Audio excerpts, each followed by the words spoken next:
जिस प्रकार एक छोटा बालक, छोटा शिशु अपने घर में सुरक्षित महसूस करता है, ये सोचकर कि मेरे माता पिता घर के संरक्षक मेरे साथ हैं, बड़े चैन से वो सो जाता है। ठीक इसी प्रकार से एक दूसरा उदाहरण देखिए।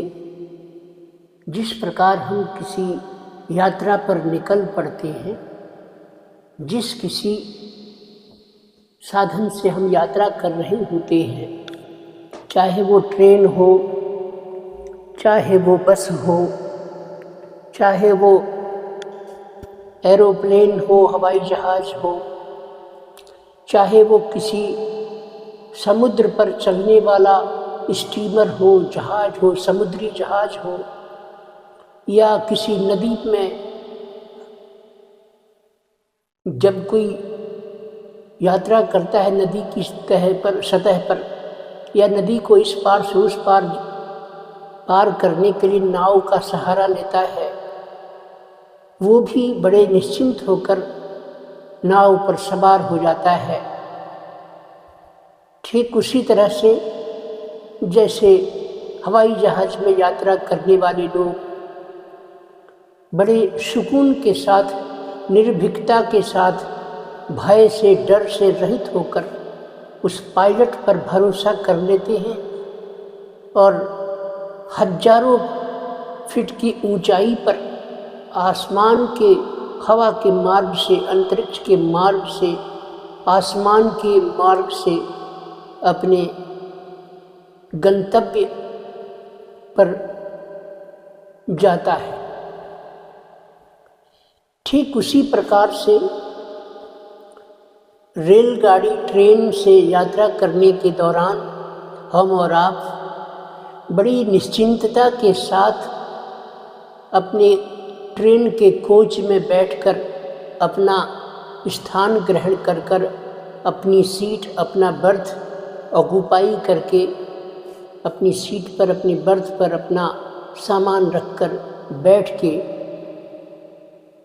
हजारों किलोमीटर की लंबी यात्रा भी बड़े चैन और सुकून के साथ निश्चिंत होकर उस ट्रेन के चालक, परिचालक, उस ट्रेन को चलाने वाले लोको पायलट, ड्राइवर, उस ट्रेन के कंडक्टर और इन सब पर भरोसा करके हम लोग बैठ जाते हैं, यात्रा पर चल पड़ते हैं। ठीक इसी प्रकार से ये जीवन की यात्रा भी है और इस जीवन में हर इंसान ईश्वर को, परमपिता परमात्मा के नाम से संबोधन करता है। अगर वो इंसान किसी इष्ट देवी की उपासना करता है तो माँ कहकर उससे संबोधन करता है। माँ कह दिया या पिता का संबोधन कर दिया ईश्वर के निमित्त, तो ऐसा लगता है जैसे इस जीवन की यात्रा हम निश्चिंत होकर अब कर लेंगे। जीवन में कोई भी संकट आना होगा तो हमारी इष्ट देवी माता या हमारे इष्ट देव परमपिता परमात्मा, जिस किसी भी देवी या देवता को हम अपना माई बाप समझकर शरणागत होकर भरोसा करके उनसे, उनके सानिध्य में जुड़े रहते हैं, ऐसा लगता है कि अब हमारे जीवन में कोई भी संकट नहीं आने वाला और आएगा भी तो है ना हमारे पिता, परमपिता परमात्मा या शिव बाबा, भोलेनाथ या जो भी आपके इष्ट हों, या देवी माता जगदम्बा भवानी, जो भी आपकी देवी माता इष्ट हो, वो बचा लेंगी, वो हमारी रक्षा कर देंगी। जब कोई भी हमारे जीवन पर संकट आएगा तो अब हमें चिंता करने की आवश्यकता नहीं है। ये भरोसा जितनी ही आप उनके निकट महसूस करेंगे स्वयं को, जितना ही उनका सानिध्य आप महसूस करेंगे, जितना ही उन्हें अपने हृदय और अपने मन मस्तिष्क में उन्हें बसाए रखेंगे, इस शरीर रूपी, इस मन रूपी, इस आत्मा रूपी इस मंदिर में भीतर जब आप उन्हें बसा के रखेंगे और उसी में आप निवास करेंगे, भीतर ही आपकी आत्मा, भीतर ही आपके परमात्मा, भीतर ही आप विश्राम की अवस्था में रात्रि में जब निश्चिंत होते हैं दिन भर के क्रियाकलापों से, तो गहरी नींद आ जाती है। और जब जब नींद कब भंग होती है, अनिद्रा के शिकार आप कब होते हैं, जब भीतर से बार बार आपका मन बाहर की ओर भागता है। समय है सोने का, रात्रि का वक्त है, सोना चाहिए। भीतर आपके माई बाप हैं, आपके इष्ट देवी, आपके इष्ट देवता हैं, आपके माता पिता जगदम्बा भवानी शिव बाबा अंदर भीतर हैं, और आप उनसे चुपचाप बाहर निकल कर बाहर की परिकल्पनाओं में, पुरानी बातों में, पुरानी समस्याओं में, किसी के कहे हुए शब्दों में, किसी के द्वारा किए गए दुर्व्यवहार में, किसी कल की चिंता को लेकर जब आप बाहर बार बार भागते हैं, भीतर से बाहर शयन करने के वक्त रात्रि में, तब आपकी नींद चैन वाली हट जाती है, नींद विखंडित हो जाती है। क्यों? क्योंकि अब आप माता पिता के सानिध्य में वहाँ नहीं हैं। अब आप उस कोठरी से, भीतर के इस पिंजरे से बाहर निकल गए, अपने भीतर के इस घर से बाहर निकल गए, बाहर की दुनिया में, परिकल्पनाओं में, पुरानी यादों में, किसी के कहे हुए शब्दों में, किसी के द्वारा दिए गए दुर्व्यवहार में आपके खून में गर्माहट आ जाती है, चेहरा तमतमा उठता है। कई बार कोई आहत हो जाते हैं किसी समस्या को लेकर, या कोई वर्तमान में भी संकट है, तो अब आप सो नहीं रहे, उसी के बारे में सोचते रह रहे हैं। भीतर से आपका ध्यान बाहर की दुनिया में जहाँ गया कि सुकून भरी अपनी माँ की गोद से आप बाहर चले जाते हैं, पिता के स्नेह भरे उस स्पर्श से आप बाहर की दुनिया में चले जाते हैं और आप असुरक्षित हो जाते हैं, नींद आपकी भंग हो जाती है। सुकून कब मिल रहा था? जब आप आँखों को बंद करके रात्रि में अपने जगदम्बा माता को माँ समझकर, अपने शिव बाबा को पिता समझकर, या अपने इष्ट को पिता, अपने इष्ट देवी को माँ समझकर, जब आप, या उसी अपने परमात्मा को माई बाप समझकर जब उनकी गोद में, उनके आगोश में आप रात्रि में सोते हैं, अनुभव करते हैं कि मैं उनकी गोद में हूँ, या माँ ने मुझे अपने आंचल से ढक रखा है, तो निश्चिंत होकर आपको गहरी वाली नींद आती है, निद्रा भंग नहीं होती। जैसे ही आप उस आंचल से निकलकर आपका ध्यान रूपी, आप स्वयं जब आप ध्यान रूपी उस अपने मन शरीर को लेकर बाहर निकलते हैं, आंचल से बाहर, भगवान के आगोश से बाहर, तभी नींद भंग हो जाती है। सुकून कब था? जब आप उनके आगोश में थे। सुकून कब भंग हुआ? जब उनके आगोश से, उनके गोद से आप निकल पड़ते हैं। यही कारण है कि जीवन को उस अबोध बालक की तरह और अपने उस मालिक को उस परमात्मा को, उस देवी माता को, उस जगदम्बा को, शिव बाबा को, या जो कोई भी आपके इष्ट देव हैं, उन्हें अपना सर्वस्व, संरक्षक, अभिभावक, माता पिता मानकर आप उनके सानिध्य में, उनकी आंचल में, उनकी गोद में चिपक के रहते हैं। या उस चालक की तरह जो ट्रेन को चला रहा है और आप निश्चिंतता पूर्वक अपने बर्थ पर सो रहे हैं, सीट पर आराम से बैठे यात्रा कर रहे हैं। ये नहीं सोचते कि कहीं लड़ा न दे, कहीं एक्सीडेंट ना कर दे, कहीं टकरा ना जाए। ये सब चिंताओं से आप मुक्त होकर यात्रा कर रहे होते हैं उस ड्राइवर के भरोसे। उसी प्रकार संसार में आपका सानिध्य, आपका संपर्क जब उस इष्ट देवी, उस देवता से हो जाता है तो आप चिंता मुक्त होकर जीवन यापन करते हैं। और ये सत्य भी है कि आपका यही भरोसा, यही विश्वास वैसा ही प्रभाव आपके शरीर के बाहरी, वास्तविक शरीर के बाहरी ऑरा को कवर कर लेता है, कवच चढ़ जाता है। यही कारण है कि दैनिक जीवन में रोज हम सुबह उठकर माई बाप का नाम लेते हैं, उनके सानिध्य में रहते हैं, उनसे कुछ बोलते बतियाते हैं।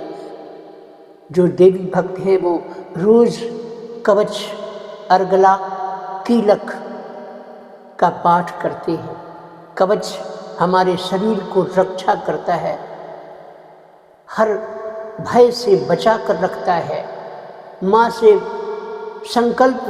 संकल्पों में माँ से आश्वासन ले लेता है पाठ करते करते कि वो रक्षा अवश्य करेंगी।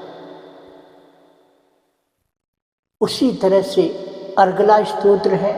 अर्गला भी एक तरह से कवच चढ़ गया। अब आप अर्गला यानी अब अंदर है, अब आप माँ के गोद में हैं, उनके सानिध्य में हैं। माँ से श्वास प्रश्वास से आपका श्वास प्रश्वास एक लयबद्ध हो गया है, लय में हो गया है। और इस तरह से फिर कीलक है। जैसे आप अपने रात्रि में जब सोने चलते हैं तो अपने कमरे को अंदर से कुंडी लगा देते हैं, इसी तरह से कीलक है दुर्गा सप्तशती में। कीलक अंदर से आपने वो उसको किलित कर दिया, भीतर से दरवाज़ा बंद कर दिया और पूरी रात सुरक्षित होकर चल रहे हैं। जिस प्रकार लोको पायलट के भरोसे यात्रा करते हैं और ट्रेन के डोर्स बंद हो जाते हैं, मेट्रो रेल में देखना डोर्स बंद हो जाते हैं, शीशे बंद, सुरक्षित, कीलक हो गया। तो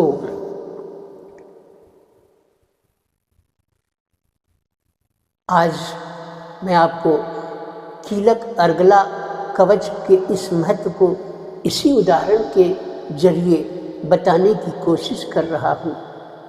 कवच का पाठ उस दिन पिछले वीडियो में करके मैंने बताया भी है।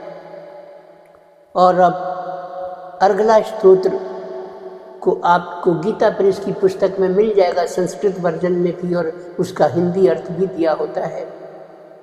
तो आपको मैं चाहूँगा कि रोज़ अगर आप देवी भक्त हैं तो दुर्गा माता के कवच, अर्गला और कीलक का नित्य प्रति पाठ कर लिया करें। निश्चिंत हो जाएं। रात्रि में भी कर सकते हैं। सुबह पाठ करके दिन भर के लिए निश्चिंत हो जाइए और रात्रि में पाठ करके रात्रि भर के लिए निश्चिंत हो जाइए।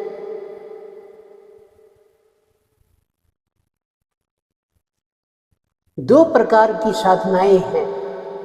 एक होता है वानरी साधना और एक होता है मार्जरी साधना। वानरी साधना पथ का अर्थ क्या है? जैसे वानर का बच्चा जो है अपनी माँ के गोद में चिपका रहता है कि कहीं हाथ मेरा छूट न जाए, कहीं गिर ना पड़ूं, उसको अपनी माँ को पकड़कर जकड़कर चिपका रहता है, निश्चिंत रहता है। और वो सही बात है, छूटता भी नहीं। चाहे वो वानरी कितना भी छलांग लगाए, नहीं गिरता बच्चा, पकड़ के जकड़ के रखता है। इसी प्रकार अगर हम अपने इष्ट देवता को इसी प्रकार से पकड़ के जकड़ के रहें, उनके सानिध्य में रहें, तो हम भी कभी गिरते नहीं, अर्थात हमारी कभी हार नहीं होती या हमें कभी कहीं मात नहीं खानी पड़ती। और इसी प्रकार से एक होता है मार्जरी साधना पथ, बिल्ली मार्जर, ये बिल्ली को कहा जाता है। बिल्ली का बच्चा अपनी माँ के इर्द गिर्द इधर उधर उछलता कूदता रहता है, इस भरोसे पर कि मेरी माँ आस पास ही है, कोई संकट आएगा वो मुझे अवश्य बचा लेगी। इस भरोसे पर वो इधर उधर उछलता कूदता रहता है, लेकिन उसका ध्यान अपने माँ की ओर बार बार कनेक्ट होता रहता है। ऐसे ही वो वानरी का बच्चा, बंदर का बच्चा अपने माँ को चिपके रखता है, भरोसा उसको उस चिपकने में है। हम लोग भी दिन भर अपने कारोबार में, बिजनेस में, नौकरी में, या स्कूल जाने वाले स्टूडेंट हैं तो अपने विद्यालय में, कोचिंग में, ट्यूशन सेंटर में, किसान है तो खेती में, जो जिसका कर्म है वो दिन भर अपने अपने कर्म में रत रहता है।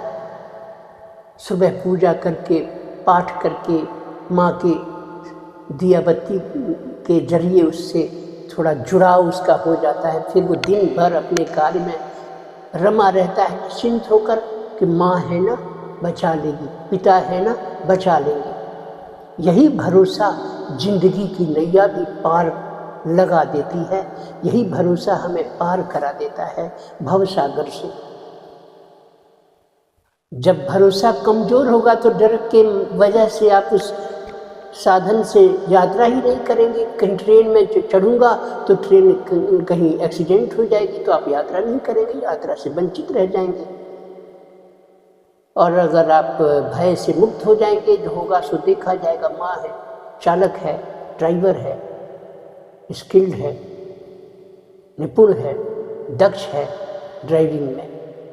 तो उसी प्रकार से भरोसा जो है बहुत चमत्कारिक चीज़ होता है, जो नित्य पाठ से, नित्य मंत्र जाप से, नित्य किसी न किसी तरह से सानिध्य में लगे रहने से वो भरोसा बढ़ता है।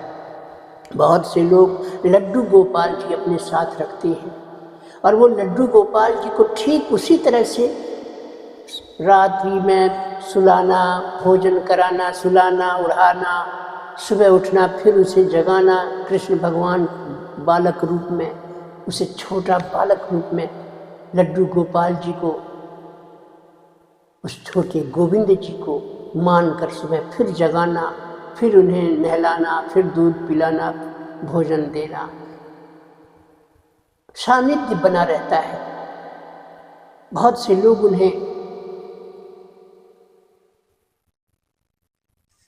पूरे विश्व ब्रह्मांड के पिता मानकर उनसे जुड़े रहते हैं, कोई उन्हें माँ मानकर जुड़ा रहता है। भरोसा बढ़ता है इससे। पूजा पाठ, मंत्र, जप, तप, कोई भी आपका धर्म हो सकता है, कुछ भी धर्म हो आपका, कोई भी नाम हो, कोई भी इष्ट हो, इससे कोई फर्क नहीं पड़ता। मतलब है जुड़ाव से, कनेक्शन। तो वीडियो बहुत लंबी हो जाएगी।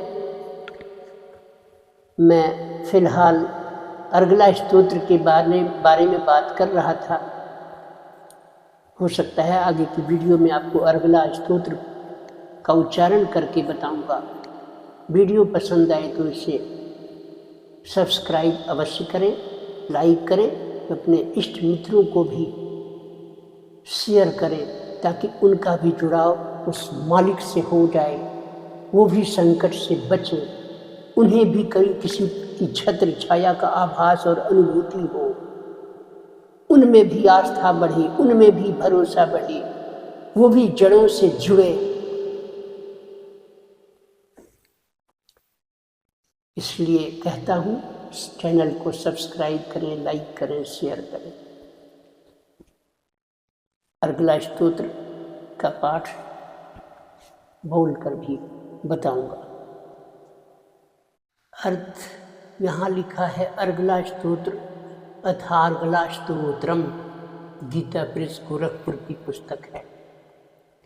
पहले विनियोग है, हम क्या कर रहे हैं, यह बात विनियोग कही जाती है कि हम क्या कर रहे हैं, बताना होता है अपने इष्ट को। तो ये विनियोग है, जिस पर देखिए लिखा है, सामने स्क्रीन है आपके, पढ़ता हूँ, आप स्क्रीन पर देखते रहिए, पुस्तक लाएंगे आप भी अभ्यास कर सकते हैं। ओम अस्य श्री अर्गला स्तोत्र मंत्रस्य विश्वऋषिः अनुष्टुप् छन्दः श्री महालक्ष्मी देवता श्री जगदम्बा प्रीतये सप्तशती पाठांगत्वेन जपे विनियोग। ऐसा बोलकर, विनियोग बोलकर थोड़ा जल भूमि पर छोड़ दे। अब आगे बढ़े। देवी माता को नमस्कार है यहाँ से, फिर मार्कंडेय जी क्या कहते हैं वो है। ओम नमः चंडिकायै। मार्कंडेय उवाच, अर्थात मार्कंडेय जी कहते हैं, क्या कहते हैं। ओम जयंती मंगलाकारी भद्रकाली कपालिनी दुर्गा क्षमा शिवा धात्री स्वाहा स्वधा नमोस्तुते। जय तुम देवी चामुंडे, जय भूतार्थी हारिणी, जय सर्वगते देवी कालरात्रि नमोस्तुते। मधुकैटभं विद्रा विविधा त्रिवर्ते नमः रूपं देहि जयं देहि यशो देहि द्विषो जहि। महिषासुर निर्नाशी भक्तानां सुखदे नमः रूपं देहि जयं देहि यशो देहि द्विषो जहि। रक्त बीज वदे देवी चंडमुंड विनाशिनी रूपं देहि जयं देहि यशो देहि द्विषो जहि। शुंभस्यैव निशुंभस्य धूम्राक्षस्य च मर्दिनी रूपं देहि जयं देहि यशो देहि द्विषो जहि। वंदितांगिग्रयुगे देवी सर्वसौभाग्यदायिनी रूपं देहि जयं देहि यशो देहि द्विषो जहि। अचिन्त्य रूप चरते सर्वशत्रु विनाशिनी रूपं देहि जयं देहि यशो देहि द्विषो जहि। न तेभ्यः सर्वदा भक्त्या चंडिके दुरितापहे रूपं देहि जयं देहि यशो देहि द्विषो जहि। स्तवद्भ्यो भक्तिपूर्वं त्वां चंडिके व्याधिनाशिनी रूपं देहि जयं देहि यशो देहि द्विषो जहि। चंडिके सततं ये त्वमर्चयन्त्यः भक्तितः रूपं देहि जयं देहि यशो देहि द्विषो जहि। देहि सौभाग्यमारोग्यं देहि मे परमं सुखं रूपं देहि जयं देहि यशो देहि द्विषो जहि। विदेहि दुस्तां नाशं विदेहि बलमुच्चके रूपं देहि जयं देहि यशो देहि द्विषो जहि। विदेहि देवी कल्याणं विदेहि परमां श्रियं रूपं देहि जयं देहि यशो देहि द्विषो जहि। सुरासुरसुररत्नगिरिशरणे अम्बिके रूपं देहि जयं देहि यशो देहि द्विषो जहि। विद्यावन्तं यशस्वन्तं लक्ष्मीवन्तं जनं कुरु रूपं देहि जयं देहि यशो देहि द्विषो जहि। प्रचंड दैत्य दर्पग्ने चंडिके प्रणताय मे रूपं देहि जयं देहि यशो देहि द्विषो जहि। चतुर्भुजे चतुर्वक्त्र संस्थिते परमेश्वरी रूपं देहि जयं देहि यशो देहि द्विषो जहि। कृष्णेन संस्तुते देवी शश्वतभक्त्या सदान्ते रूपं देहि जयं देहि यशो देहि द्विषो जहि। हिमाचल सुतानाथ संस्तुते परमेश्वरी रूपं देहि जयं देहि यशो देहि द्विषो जहि। इंद्राणी पति सद्भाव पूजिते परमेश्वरी रूपं देहि जयं देहि यशो देहि द्विषो जहि। देवी प्रचंड दोर्दंड दैत्य दर्प विनाशिनी रूपं देहि जयं देहि यशो देहि द्विषो जहि। देवी भक्ति जलोद्यां दत्तानंदोदयी अंबिके रूपं देहि जयं देहि यशो देहि द्विषो जहि। पत्नी मनोरमां देहि मनोवृत्तानुसारिणीं तारिणीं दुर्ग संसार सागर कुलोद्भवाम्। इदं स्तोत्रं पठित्वा तु महास्तोत्रं पठेन्नरः शतु सप्तशती संख्या वरमाप्नोति संपदाम्। ओम देव्यः अर्गला स्तोत्रम्। ये कवच के बाद अर्गला पढ़ने का होता है पाठ। दुर्गा सप्तशती के पुस्तक में कवच के बाद अर्गला का स्तोत्र है। दुर्गा भवानी जगदम्बा माता की सुंदर सी प्रतिमा को चुंदरी से उड़ा लें, उनके ऊपर चुंदरी या फूल माला इत्यादि से उन्हें सुसज्जित कर दें। लाल आसन पर उन्हें उनकी तस्वीर को रख दें। प्रसाद भोग धूप दीप आदि से पंचोपचार पूजन कर दें और उसके बाद आप पहले कवच का पाठ कर लें, फिर अर्गला स्तोत्र का पाठ कर लें।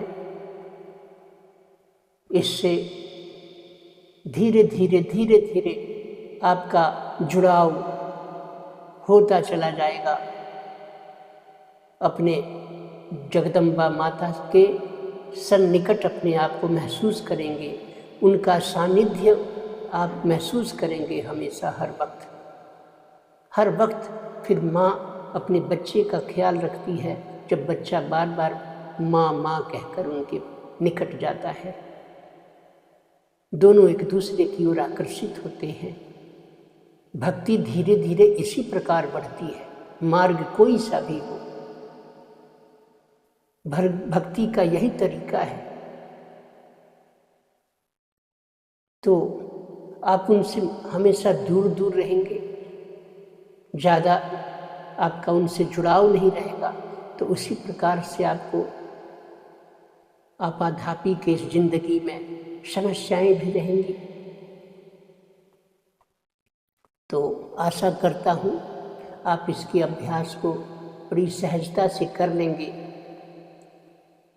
और इसके बाद में आप जीवन में ये महसूस अवश्य करेंगे कि अब कोई समस्या ही या तो नहीं आ रही, और आती है तो वो उसका हल अपने आप आ जाता है। अब ये जो हर जगह हर श्लोक में यहाँ लिखा है, देवी भक्त जनोद्याम दत्तानंदोदय अंबिके रूपम देहि जयम देहि यशो देहि दिशो जहि, यानी कि और प्रत्येक श्लोक का हिंदी अर्थ भी उस गीता प्रेस गोरखपुर में नीचे 2-4 श्लोक हैं संस्कृत के, उसके नीचे 2-4 उन श्लोकों के अर्थ भी दिए हैं।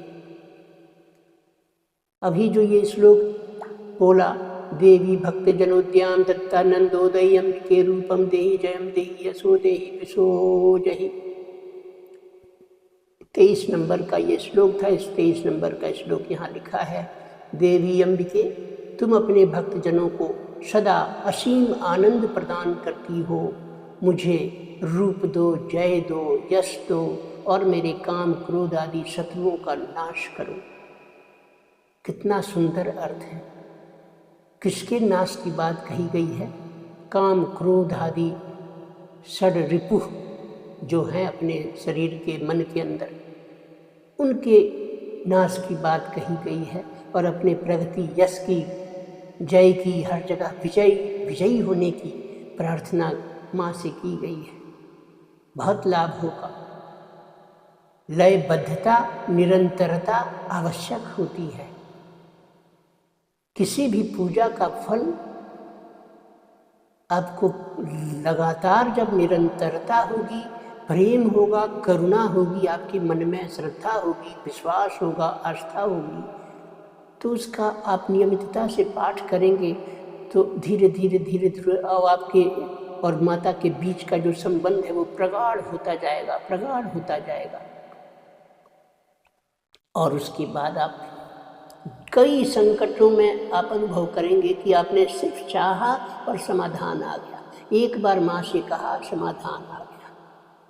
रिलेशनशिप को स्ट्रेंथ उसमें होनी चाहिए। रिलेशनशिप आपका और माता का, भक्ति का जो रिलेशनशिप है वो भक्ति से जुड़ता है। भक्ति धागा है, आपको और माँ को जोड़े रखने के लिए भक्ति धागा है, बांध के रखता है।